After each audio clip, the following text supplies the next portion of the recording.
Chers amis, bonjour. J'ai vraiment un message à vous partager qui est sur mon cœur, qui est très important et très fort. Déjà, je vous dis, je suis converti depuis 36 ans. J'étais dans le ministère pendant 22 ans. Après, j'ai arrêté le ministère pour des raisons personnelles pendant une dizaine d'années. Et Dieu m'a obligé à revenir dans la consécration et dans le ministère depuis 2014. Il m'a appelé et depuis 2017, là où c'était une obligation, je suis revenu. Et j'ai vécu vraiment des choses extraordinaires ces 2 dernières années. Donc, où j'ai pu enseigner la parole de Dieu au Texas, en Floride, au Brésil, où j'ai fait 3 grands voyages aller-retour, où j'enseignais dans les églises. J'ai rencontré la femme de ma vie, c'était extraordinaire. Ok. Et après, j'ai fait des séminaires dans plusieurs régions de France avant le confinement. Mais là, j'ai envie de vous dire une chose très importante. Dieu m'a donné cette onction prophétique, cette onction de fils d'Issachar, pour expliquer les temps où nous sommes. Après, il y a des personnes qui peuvent être contre ce que je vais dire, il y a des gens qui peuvent être pour, mais de grâce, écoutez, pas Serge Fortunato, avec ses imperfections, vous avez vu, j'ai des kilos à perdre, mais écoutez le don et l'onction que Dieu a mis sur ma vie. Donc déjà, je vous fais un récapitulatif. Les 4-5 premières années de ma vie, ma conversion, j'étais en train de peindre un mur. Et là, le Saint-Esprit m'a dit clairement, Serge, je me rappelle comme si c'était hier, ça remonte à plus de 30 ans. J'étais en train de peindre et le Saint-Esprit m'a dit, Serge, tu fais partie de la génération qui va voir l'enlèvement de l'Église. Waouh! C'était une parole personnelle. Non seulement je le croyais théologiquement, on était dans la dernière génération avant de voir le tour du Seigneur, mais personnellement, le Seigneur m'a dit, tu es de la génération qui va voir l'enlèvement de l'Église. Oh, ça a été une révélation et ça l'est encore aujourd'hui dans mon cœur. Et il y a plusieurs textes, je ne vais pas rentrer dans tout l'enseignement, je vais faire une belle vidéo dans les mois qui vont venir, en studio de télévision, pour bien étayer tout avec la parole de Dieu. Mais déjà, je vous dis une chose, c'est que Jésus parle de cette nuit qui vient, où personne ne pourra plus travailler. Et il est écrit que Jésus vient au milieu de cette nuit. Alors, des fois j'entends des pasteurs qui disent, mais cette nuit est déjà là, Serge, c'est les ténèbres qui sont sur la terre. Non, Jésus a donné des indices très simples à comprendre. Cette nuit, c'est une période où on ne pourra plus travailler spirituellement. Ça veut dire qu'on ne pourra plus prêcher l'évangile, on ne pourra plus faire des disciples, on ne pourra plus étendre le royaume de Dieu ouvertement sur la terre. On peut encore le faire, même si l'étau se resserre, on peut encore prêcher l'évangile aujourd'hui. On peut encore gagner des âmes. On peut faire du Facebook Live, du YouTube Live, du Instagram Live. On peut. On peut faire des événements. Mais il va venir une période de 7 ans où que Jésus appelle la nuit. Donc nous ne sommes pas encore dans la nuit. Mais la nuit vient où personne ne pourra plus travailler. Et Jésus vient au milieu de cette nuit. Et on sait que c'est cette période de 7 ans dont parle Daniel, chapitre 9, 10, 11, 12, dont parle Thessaloniciens, dont parle Luc 21, dont parle Matthieu 24, et des passages de l'Apocalypse aussi. Mais une chose qui est très importante, mes amis, c'est que il y a quelques jours, j'étais avec un homme de Dieu au téléphone, on partageait la parole de Dieu, on partageait ce que l'on croyait, on se respectait, même si on avait des nuances sur certains points. Et tout d'un coup, on s'est mis à prier. Et la gloire de Dieu est tombée sur nous. Mais c'était énorme. C'est très récent. Énorme. On était inondés du Saint-Esprit. J'étais moi-même en larmes des révélations que je recevais. Il commençait à avoir des visions à prophétiser. Et je recommençais à avoir des visions à prophétiser.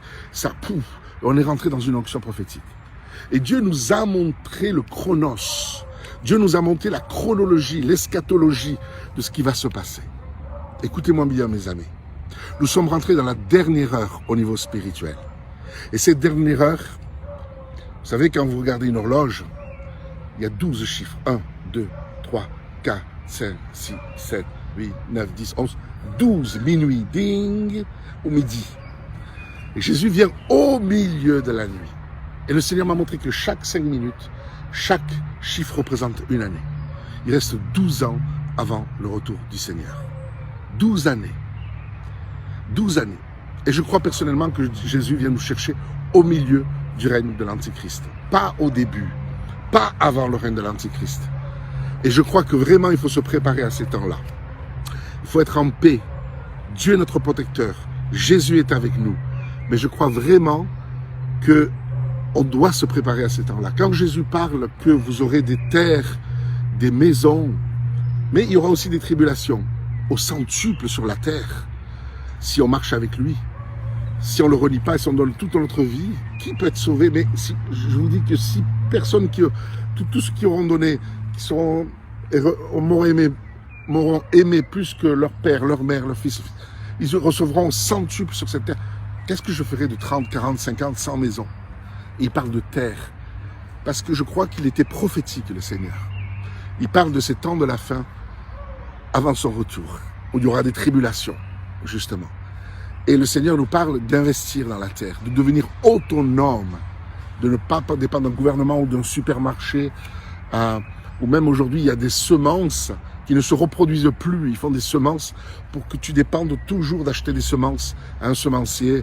Et, vous comprenez? Et heureusement, il existe encore des anciennes semences. Mais je reste sur le sujet. Nous sommes rentrés dans 12 années. 2020, c'est le départ. Vous avez vu comment a commencé 2020? Quelle attaque spirituelle! Avec le confinement, avec cette pandémie. Même si les chiffres ont été trafiqués, même s'il y a eu... On sait tout ça, je ne vais pas rentrer dans ce sujet-là. En tout cas, nous sommes rentrés dans un chronos. Jésus a parlé aussi dans Luc 21 que Jérusalem ne sera plus foulée aux pieds par les nations jusqu'à ce que le temps des nations soit terminé sur Jérusalem. Jérusalem a été sous l'emprise des nations depuis 586 avant Jésus-Christ, quand les Babyloniens, suite à ce qu'Israël s'était détourné de Dieu, avaient attaqué Babylone. Les Babyloniens avaient attaqué et ils avaient amené en déportation tout le peuple qui était devenu esclave durant 70 ans. Retenez cette date. Parce que dans la Bible, il y a des cycles de 40 ans, de 50 ans, comme le jubilé, comme de 70 ans. Et là, pendant 70 ans, ils ont été amenés à déportation. Et à partir de ce moment-là, de 586 avant Jésus-Christ, à l'époque de Nebuchadnezzar, Jérusalem était sous l'emprise des nations, par les Babyloniens, après il y a eu tous les Grecs, les Romains, même au temps de Jésus, Jérusalem n'était pas libre, elle était sous l'emprise des Romains. Après il y a eu les croisés, les musulmans, l'Empire ottoman, il y a eu tellement. Et en 1948, quand cette prophétie qu'une nation naîtrait-elle un jour, que Israël allait renaître en un seul jour, ça s'est passé en 1948, le 14 mai 1948, Jérusalem était encore partiellement sous l'emprise des peuples arabes. Et en 1967, mes amis, en 1967, Jérusalem, la guerre des 6 jours, après une agression, ils ont contre-attaqué et ils ont gagné en 6 jours avec le général Moshe Dayan, le célèbre général israélien, et ils ont remporté. Et là, Jérusalem, ils ont reconquis le quartier arabe de Jérusalem. Jérusalem était complètement juive. Et Jésus a dit, quand Jérusalem ne sera plus sous l'emprise des nations, sera libérée, complètement juive, appartenant en totalité à l'État d'Israël, à partir de ce moment-là, cette génération ne passera pas. Que tout arrive et qu'il y ait son retour. Waouh! Alors, 1967, si vous prenez le cycle des 70 ans, parce qu'au début, il y a eu 70 ans de déportation, avant qu'ils retournent en Israël avec Esdras, Néhémie, qui reconstruisent les murailles, qui repeuplent l'État d'Israël. 70 ans de déportation, 70 ans au départ. Et après que Jérusalem soit juive, 70 ans encore. Si vous comptez 1967, ça fait 2037. Et Jésus a dit, cette génération ne passera pas, c'est-à-dire avant 2037. Aujourd'hui, il y a même des pasteurs de très grandes églises qui sont convaincus que l'enlèvement va être là, dans cette période-là de 2031, 32, 33. Cette période-là. Alors, mes amis, que personne ne vous séduise d'aucune manière, a dit Paul. Il faut qu'on ait 3 critères qui soient passés avant. 1, qu'on ait vu l'apostasie arriver. Deuxièmement, paraître l'homme du péché. Et troisièmement, qu'on l'ait vu s'asseoir dans le temple de Dieu qui sera reconstruit à Jérusalem et se proclamer lui-même Dieu. Il va faire une abomination. Il va montrer son vrai visage. Les 3 premières années et demie, dans cette période de 7 ans de l'Antichrist, les 7 semaines dont parle Daniel, les 3 premières années et demie, il va montrer peace and love, paix, sécurité, l'économie sera au top, il va y avoir qu'une seule monnaie mondiale. Donc on ne pourra plus acheter ni vendre sans avoir la marque. Bien sûr, moi je ne vais pas la prendre. Et je vous encourage à ne pas la prendre, à ne pas faire partie de ce système totalitaire. Mais, au bout de 3 ans et demi, l'épouse sera enlevée. Attention, il y a 5 vierges folles et 5 vierges sages. Tout est précis dans la parole de Dieu. Il n'a pas dit 4 seront enlevés et 6 seront restés, ou 8 seront enlevés et 2 vont rester. C'est-à-dire que la moitié de l'Église ne sera pas prête pour l'enlèvement. 5 vierges folles, 5 vierges sages. Waouh! Donc la moitié du corps de Christ ne sera pas prêt. Voici l'époux, allez à sa rencontre. Il y a l'enlèvement de l'Église. Nous sommes rentrés dans la dernière heure. Chaque tic-tac, tic-tac, chaque 1, 2, 3 rentre. Nous sommes rentrés dans les 12 dernières années avant le retour du Seigneur. Alors, ça sera en 2031, 32, 33. On est rentré dans la dernière heure, qui représente un cycle de 12 ans. C'est fort ce que je dis. C'est fort. Je sais qu'il y en a qui annoncent le retour du Seigneur en 2023. Il y en a qui l'annoncent en 2026. Je crois qu'il nous reste que quelques années et qu'on va voir le plus grand réveil de l'histoire du christianisme.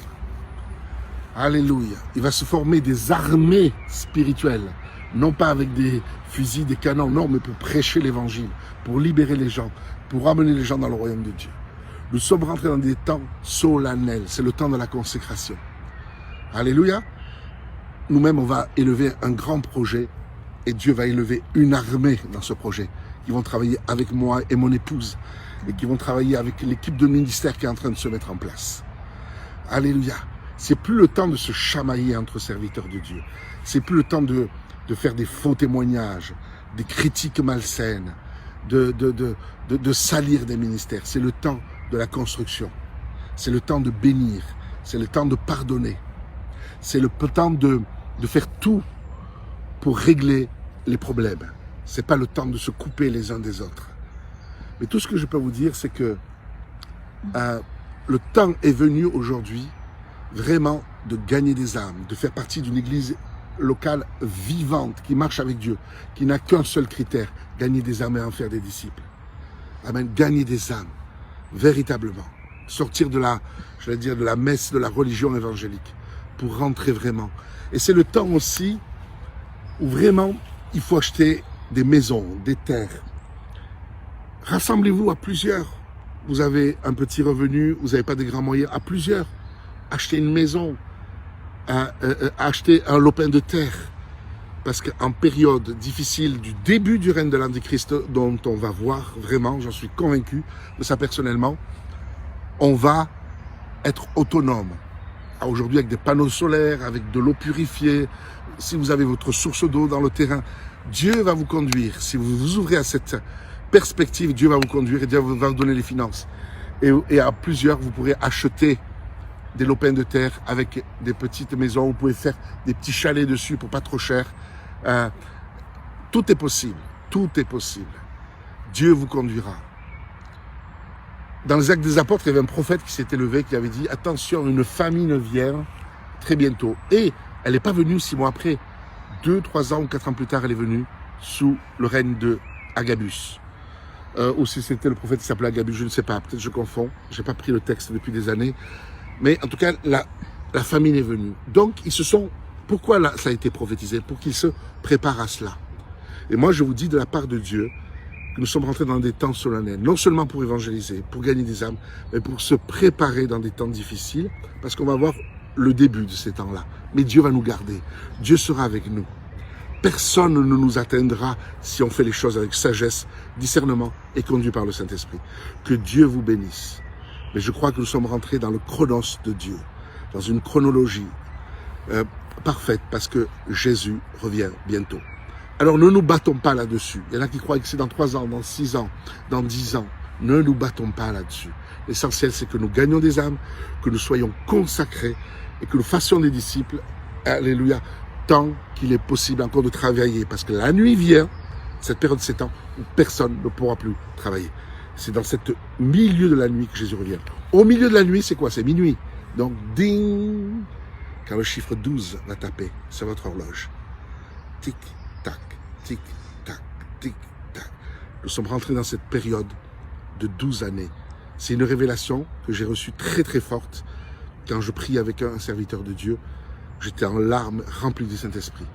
Mes amis, ce sera, je pense, après la première période des 3 ans et demi de l'Antéchrist. Donc, peut-être le règne de l'Antéchrist va commencer en 2027, 28, 29, mais c'est proche, c'est proche.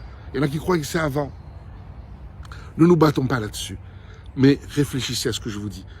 Il faut se préparer, mes amis.